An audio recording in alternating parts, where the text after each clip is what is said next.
Now we're going to talk about things you're going to prepare on the stovetop.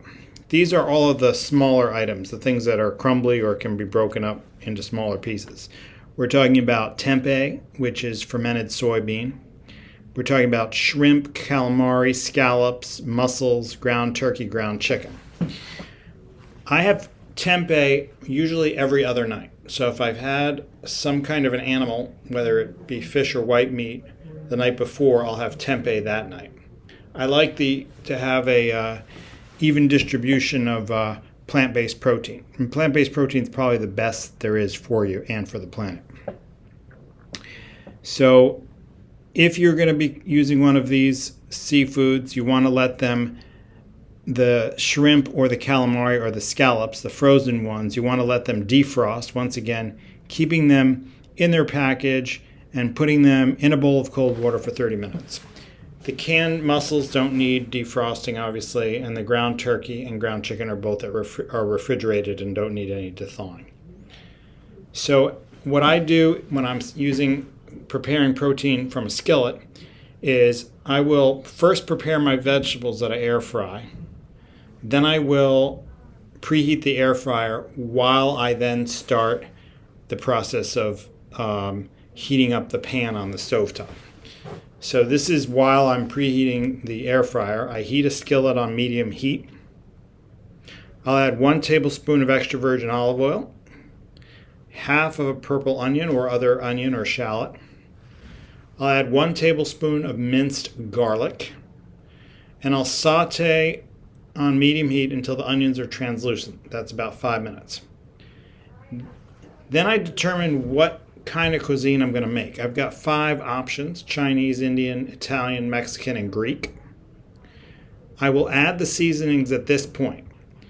For example, if I'm cooking Chinese food, I'll add dried parsley, dried ginger, crushed red pepper flakes, coconut aminos, and red wine vinegar. If I'm making Indian, I'll add curry powder, dried cilantro, and apple cider vinegar. If I'm making Italian, I'll add Italian seasoning, crushed red pepper flakes, canned or crushed tomatoes, tomato paste, red wine vinegar. If I'm making Mexican, I'll add jalapeno pepper, chili powder, crushed red pepper flakes, tomatoes, tomato paste, and apple cider vinegar. And finally, if I'm making Greek, I'll add a Greek seasoning and red wine vinegar. At this point, I will add my protein. And if it's seafood, anything really except the chicken, turkey, or tempeh, I will squeeze over the seafood the juice from half a lemon. And then I will saute until brown. And I'll add broth to prevent the sauce from drying. So the broth I add will depend on what I'm cooking.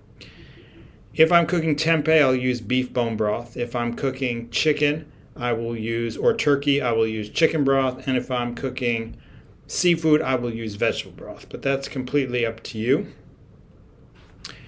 Wait till the protein is brown, and then if you've timed it right, your air fried vegetables will be ready at the same time. I like to make a bed of those air fried vegetables, then add the protein with its sauce on top. It is delicious. The coolest thing about this recipe is you can just buy protein. You don't have to be figuring out recipes while you're shopping. You know that you can prepare any protein in the supermarket this way, either by sauteing it or baking it. So it gives you incredible freedom in the kitchen, and you've also purchased and have on hand all of the ingredients for all these different kind of recipes. So it allows you to flex to whatever mood you're in and prepare any kind of cuisine you're in the mood for. I make a protein dish using this recipe every single night. I hope you enjoy it as much as I do.